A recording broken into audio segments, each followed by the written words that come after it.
خیلی بچه های به معرفت و کنزین هم داریم.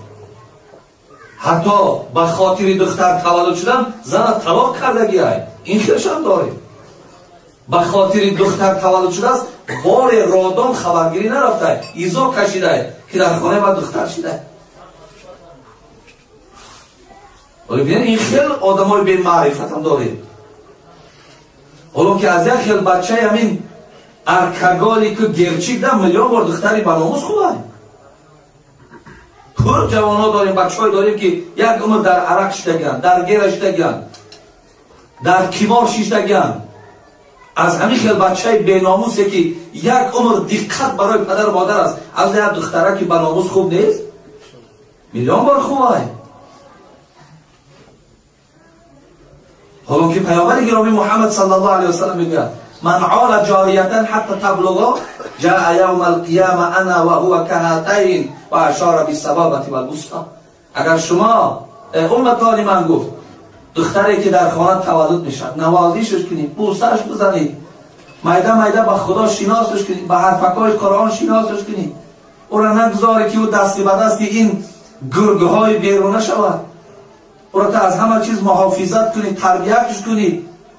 خب کوچگردش نکنید، رقاصش نکنید، ویچرگردش نکنید، تربیت خوبی ایمانیش کنید. پیغمبر خدا میگه بطره ای پدر میگه ای مادری که سخنی مرا قبول کردی فراموش نکن که تو برای این تربیت من پیش تو از پشت من وارد جنت میروی. پیغمبر وعده دارد. این وعده یگان امروزه آدمایی نیست که گویی خیلی دروغ میگه. این سخن پیغمبر است که پیشادم کال همراه من به خاطر تربیت خوبی دخترت کردگی وارد جنت میشوی.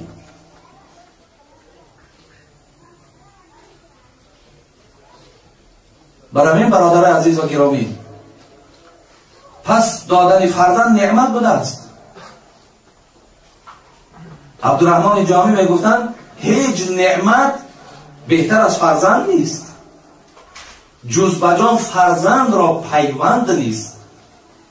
هیچ نعمت از فرزند دیده بالاتر نیست. یک حکایه شنیده بودم، گویا که همین در تاجیکستان رخ داده باشد. یک آدم بوده است بسیار با دولت بوده است ولی فرزند نداشته است.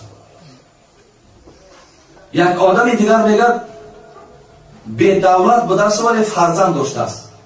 بعدا یک روز میگه همین صحبت تلفنی کردن، گفتن که کدام اینش با اینش بحث کردن که من دولت من زیاد است، گفتن دولت من بیشتر است. گفتن چیزی داری از دولت بار که در ماشینت من در ماشین بار میکنم حساب بکنیم. و جای آخری اعلام کردن، مثلا گفتن بیا با همون پارکی دوشنبه را جای تینشتر همونجا ببینیم. آمدم به همونجا هر دوش در ماشین. بعدا میگه این مرده که پولدار بود و فرزند نداشت، پس این ماشین هایی که میکنن تا در همه گویم همه جواهرات و همه مال و پول و همه جمع شدگی و گمان میکند میگه که گویا که دیگر تمام او کس باخت این که دولت ها در حسش در گویم هیچ وقت پیدا کردن نمیتونن. ادام همه دولت تو انامین است. گو چه از این بالا داری گو مرحمت.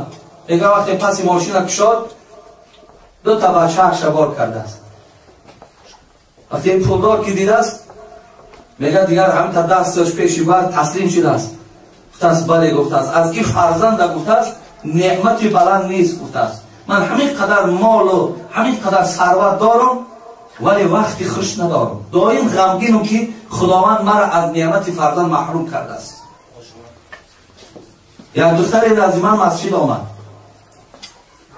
به نام خدا من دائم همین قید میکنم اصلا همون سخنهای همون از نزد من دور نمی رود.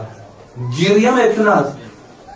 حاجی میگد من ممکن 4 یا 5 سال است نماز تهجد من ترک نکردم، شب و روز گریه میکنم که خداوند برای من فرزند تیاد، ولی 4 سال شد دعا میکنم خداوند دعا ما قبول نمیکنه. حاجی بابا یگان راه دیگر دارد که به خدا برام که یگان راه دیگر هم نشان تین تا که پروردگار برای از این نعمت فرزند بهره‌ور کند که آخر میگد کوچه میبرم همین کودکای مردم هم میبینم همین تیارم که خانه در آن خود آز کشم. آدم ها انسانی که تا آدم اگر بی فرزند نباشد به قدر بی فرزندی یا به قدر فرزندداری نمیرسد. ما که داریم در پیشمان به قدرش نمیرسیم. اونایی که ندارن در یک ناخونش دارن، در ناخونش دارن. پس از این معلوم میشد که بسیار نعمت قیمتی بوده است فرزند. برادر عزیز و گرامی، ولی وقتی من در صحبت رانی میگویم که ما قدردانی نمیکنیم فرزنده، مراد ما این است که ما فرزنده را تربیت نمیکنیم، ما فرزنده را در راه درست ترغیب نمیکنیم.